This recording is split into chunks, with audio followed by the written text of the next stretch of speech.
From the headquarters of teleSUR English in Quito, Ecuador, I'm Carla Gonzalez, and this is From the South.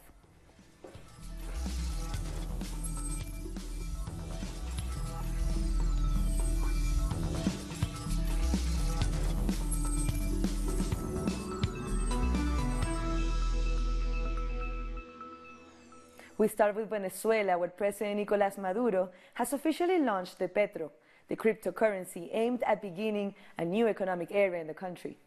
Maduro previously announced that the value of 100 million tokens would amount to $6 billion. Early on Tuesday, Venezuela's Vice President Tarek El Aissami announced the start of the digital currency pre-sale process with 82 million units available. The Petro will be backed by the country's oil resources. The Venezuelan Petro is ready. Tomorrow it will be a very busy day since the Petro was born on February 20. We will be working on forming strategic alliances. The biggest companies and blockchains in the world are with Venezuela. We are going to sign agreements. Today, the pre-sale of the Venezuelan Petro officially begins. The country is now at the forefront. We congratulate our people on this historic day. We are the first nation that launches its cryptocurrency, backed by its natural resources. Our correspondent in Caracas, Freddy Gillingham, found out a bit more about why this bold move is so important. The University of Medical Science in Caracas hosted a very special briefing for its young practitioners. The launching of Venezuela's commodity-backed cryptocurrency is only hours away from launching. And these students are getting a last-minute lesson on how it works and why it will be of particular importance to them. The Petro seeks to open new doors in economic sovereignty and circumvent economic sanctions that threaten the livelihoods of all of these young students. With foreign-imposed sanctions preventing Venezuela from paying off vital debts, a huge strain has been put on the importing of medicines, leaving these students worried for the future and reliant on an alternative.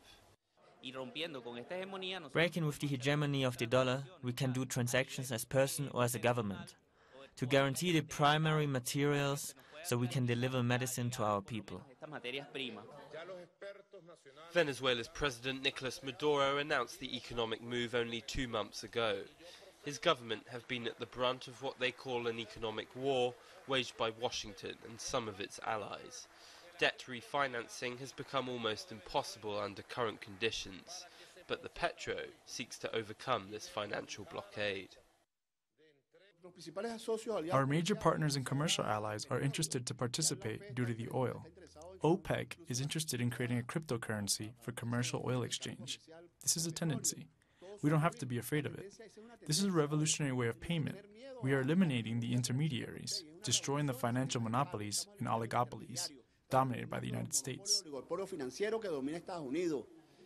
Venezuela's economy needs a lifeline, and the Petro may be just that. Paving the way for financial and economic independence, this step could well set up a new trend for countries to follow in the future. Freddie Gillingham, teleSUR, Caracas. Venezuelan Foreign Minister Jorge Arreaza has met with Nigerian Foreign Minister Geoffrey Onyeama in the capital city of Abuja as part of his Dignity Tour in Africa. Arreaza also held a meeting with Nigerian Labour Congress members, workers' unions, athletes and students in support of the Bolivarian Revolution. He reiterated his invitation to the international community to go to Venezuela during the presidential elections and participate as observers. President Maduro does what his people says. If there were elections and the opposition takes part in these elections and they win, they won. And they will be in power for 6 years. And then there will be elections and probably a revolutionary will win the elections after our people suffer the neoliberal plans and the IMF receipts and formulas and everything. But that won't happen because most of the Venezuelans are humble people and they support their social Bolivarian revolution. In Peru, the National Criminal Court has ordered former President Alberto Fujimori to stand in trial for the killings of 6 farmers in 1992 during his 10-year rule. The court said Fujimori lacks immunity since the pardon granted by President Pedro Pablo Kuczynski in December last year involved a different crime. The former leader was serving a 25-year sentence for crimes against humanity that included commanding death squads that targeted suspected civilians fighting his regime. It is likely that the court's decision will first focus on the absolute lack of arguments that support granting the pardon. For the first time, Fujimori will sit for a hearing together with those who are accused. It will be a particularly significant detail in the Pativilca case. On the shores of San Juan, local Afro communities are fighting for the right to live and move around freely in their areas without fear of violence. Our correspondent Lorena Hoyos brings us the fourth part of this series made in Chocó, Colombia. Uncertainty remains in San Juan. The lack of food forces the Afro-Indigenous community to overcome fear. Its inhabitants don't dare to go to the Copamo River to fish, a place that brings painful memories because not so long ago it was bombarded by military forces. The communities don't forget this, and the tough reality is that they also know there's no other option to survive. That is life, and that is all we have. We need fishing to live. We don't have much money, it doesn't come very often over here, so we have to fish for our children. After a long day, the people do catch some fish, and joy returns to their faces. They know they will have lunch for today. While fishing, Efrain tells us that some families eat just once a day. We really suffer here. One is supposed to eat 3 times a day, but poor people here cannot. Some of us make it through the day with just one meal, and they sleep with hunger. The river communities used to fish in the San Juan River, but mining contaminated the river with mercury and the fish vanished. The town had to move to Toro River and use fish over there until just a few days ago when military groups also bombed that area. You never see medical brigades helping the communities for 8 days, 15 days. Only once in a while, the Red Cross comes and shares some pills. But that is rare. Happens once a year. The state only comes here to shoot or throw bombs. So instead of trusting it, we are afraid.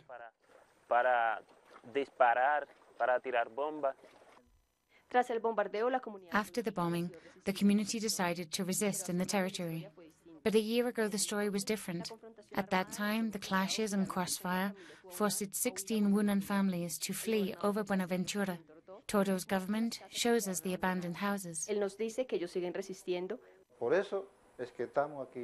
We are trapped here and resisting only because of our crops, our homes, our land, and our community. Because if we abandon it all here, we would have nothing to return to.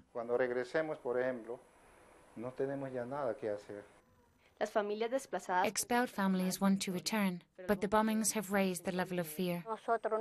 We still resist for our animals and our plantations.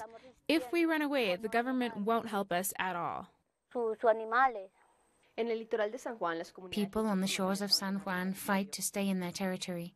Meanwhile, in Buenaventura, Wunan indigenous who were taken away from home hope to return to the place that they were forced out of through war. And they wish for someday soon the violence to be over. We'll take a short break now. Join us again after this look at what our multimedia colleagues are reporting.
Welcome back. Demonstrators across Brazil have been protesting against President Michel Temer's pension reforms. In Rio de Janeiro, our correspondent André Vieira was with the demonstrators. Hello to our audience in English. We are here in Rio de Janeiro on this National Day of Protest by people who are against the reform of the pension system being put forward by the de facto government of President Michel Temer. The people here have been protesting since early in the morning to say they will not accept any reform without people being consulted. They say this reform has been imposed by an illegitimate government, and they've been marching in the streets here to oppose the measures, which include raising the age at which people can get their pensions. But here in Rio, people are also marching against the militarization of security in the city by the Temer government. We remind you that last week the government sent in the army to take charge of the security in Rio. Social movements and ordinary citizens have condemned this move, which they say is a smokescreen to cover the attempt to push through the pension bill. We'll keep you updated as things develop on this National Day of Protest against the government's pension reform. André Vieira from Rio. We continue with more protests. Workers from sugar companies in northern Argentina have started a mass mobilization. Their caravan has already traveled for 300 kilometers. Let's see more in this next story. Sugarcane plantations and sugar product factories in Salta and Jujuy were empty on Monday. Their workers had taken to the streets asking their bosses and the government to guarantee decent jobs and decent salaries.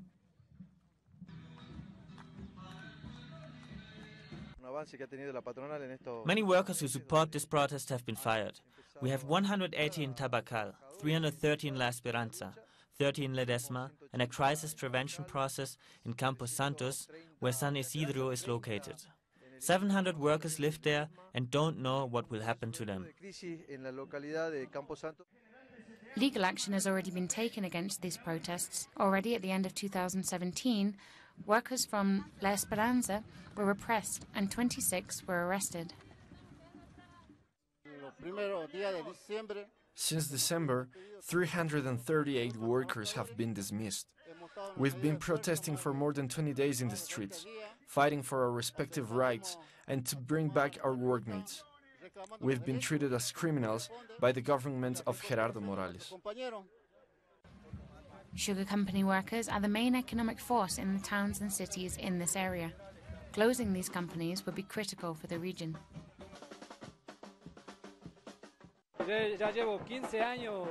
I have been working for 15 years here. We have given our lives for this. My family, as well as I, have worked for this and also been fired. The situation in the country makes it hard to find another job, especially at my age. The caravan ended its journey with a huge event on Salta that lasted for 6 hours after a 2-hour mobilization.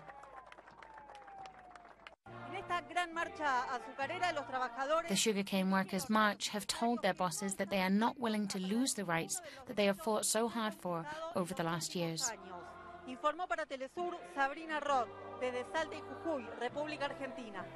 And bank workers in Argentina are also protesting. They've gone on a 48-hour strike against a proposed 9% increase to the minimum wage. Government figures show that inflation for 2018 is expected to be 15%. Sergio Palazzo, the General Secretary of the Bank Workers Association, endorsed the strike. He apologized to the public and asked for their understanding, noting that workers have been left with no other options. The Bank Workers Association will also take part in a march scheduled for next Wednesday to reject the government's policies. Our correspondent in Buenos Aires, Edgardo Esteban, has more. On the first day of protest, a big crowd of bank workers formed. This protest will last 48 hours and was caused by proposals made by the finance sector to increase salaries by only 9%. Although inflation for this year has been estimated to grow about 20%. The bank workers are asking for an increase of at least 19.5%. If there is not a strong proposal from the bosses, then this strike, supposed to last only 48 hours, will last 72 hours. The banking sector workers also say that they will join the protest planned by the public sector for next Wednesday in Plaza de Mayo, to protest against economic reforms and about the difficult situation for public workers. So there are high expectations for next Wednesday protests. The workers are waiting for a response from the banks before they decide whether to increase their strike activity. Edgardo Esteban from Buenos Aires. On Sunday, 4th of March, Italians will elect a new parliament. With almost 40% of voters still undecided, the contenders are working hard to garner every vote. Many of them are banking on large Italian communities outside the country, like the one in Argentina. Just like 2 years ago, Italians in Argentina will vote for new members of the Italian parliament, candidates that will represent their interest in the Americas. We try to take this statement from Buenos Aires and South America to Rome because it defends rights that generally are from every citizen and especially the ones living in South America. Because the voters live around the whole region, from Venezuela to Patagonia, and their rights are linked to migration and different generations of it. Candidates say they want Italians abroad to maintain their relationship with their homeland. I see this as a great honor and a challenge. We want to win, but we also want to find new ways of feeling Italian, especially for the new generations. We want them to feel supported and listened to, and know that the right to be Italian means more than just having a passport. On the Latin American electoral section, 4 deputies and 2 senators will be elected to represent Italian citizens living in the region. It's important to vote because the Italian constitution guarantees every Italian living abroad that wants to integrate a new challenge and new ways of being Italian, but with the same rights, to be part of this project, regardless of being from the first, second, third, and fourth generations. There are more than 1.5 million Italian citizens around Latin America who are allowed to vote. More than 800,000 of them live in Argentina. The candidates will be elected on the 4th of March and will use their voice to shape the region for the coming 5 years. In the Dominican Republic, abortion is considered a crime under any circumstance. That has sparked protests, with groups calling for a change in the penal code. They say in extraordinary situations, abortion should be decriminalized. Dozens of activists gathered to present to Congress a demand to decriminalize abortion in extreme cases. I'm in favor. This is a platform to get people to support a penal code that includes exceptions for abortion in 3 extreme situations: when the mother's life is in danger, when the pregnancy is due to rape or incest, or when the pregnancy won't be able to continue, meaning when the baby can live outside the uterus. This campaign is a call for legislators to change the law. We cannot continue being in the list of the countries that penalize abortion under all circumstances. We need to stop having a double moral, because here in the Dominican Republic there are too many abortions that are done illegally, risking the life of women, especially poor women. One case that shook the country was that of Rosaura Almonte, Esperancita. She died of leukemia after being denied treatment because she was pregnant. My daughter's treatment was delayed because she was a few weeks pregnant. She wasn't given the chemotherapy that she needed at that time, and she died. I want men and women to hear my voice and to put themselves in my position. In our country, 1 out of 3 women die in pregnancy-related avoidable causes. That's why I'm going to defend the life and health of women. But it's not just women who have joined this campaign. The topic of abortion is 3-pronged. It's not just a woman's issue, it's a society issue. It's a Dominican Republic issue, because these are the daughters of the Dominican people who are dying. Above all, this is an issue for the poorest in society who have no options. This is a call that everyone needs to support. The hope is that the campaign will succeed in decriminalizing abortion. We'll take one last short break. Join us after a look at what our multimedia team is reporting.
Welcome back. Now let's have a look at some other stories making headlines from around the world. According to the United Nations, about 224 million people are suffering from malnutrition across Africa. Speaking at the FAO Regional Conference for Africa, UN official Bukat Tijani said that climate change and conflicts in countries like Somalia and the Central African Republic have led to food insecurity and escalating malnutrition. He also said the continent's rising population is also a cause of concern, as by 2030 it's expected to increase to 1.7 billion. Dozens of high school students from in and around Washington, D.C. staged a lie-in demonstration in front of the White House to protest against gun attacks. The teens laid on the ground for 3 minutes, the time it took the gunmen in a Florida school to fatally shoot 17 people. They demanded that President Donald Trump and Congress change gun laws to keep children safe. No, I don't feel safe at work. I feel like we need more mental health people in the buildings. I feel like we need more security. I feel like we need more drills. These students were doing a typical fire drill, lost their lives. The teachers.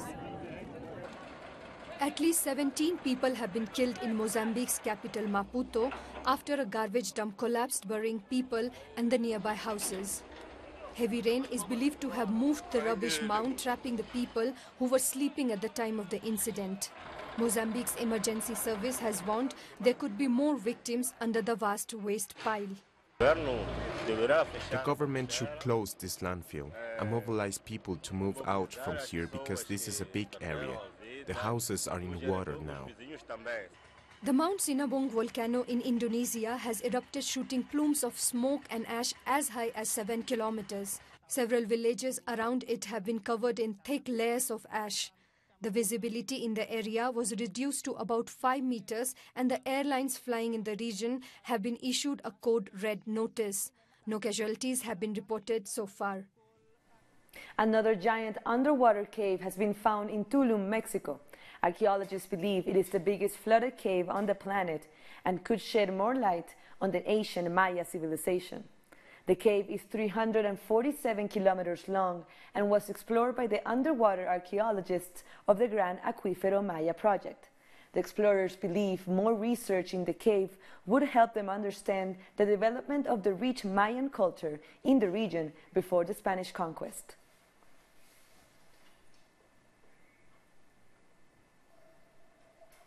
And with this, we've come to the end of this morning news brief. This and many other stories, you can find them on our website at telesurtv.net/English. You can follow us on social media, Facebook, Twitter, and Instagram. For Telesur English, I'm Carla Gonzalez. Thank you for watching.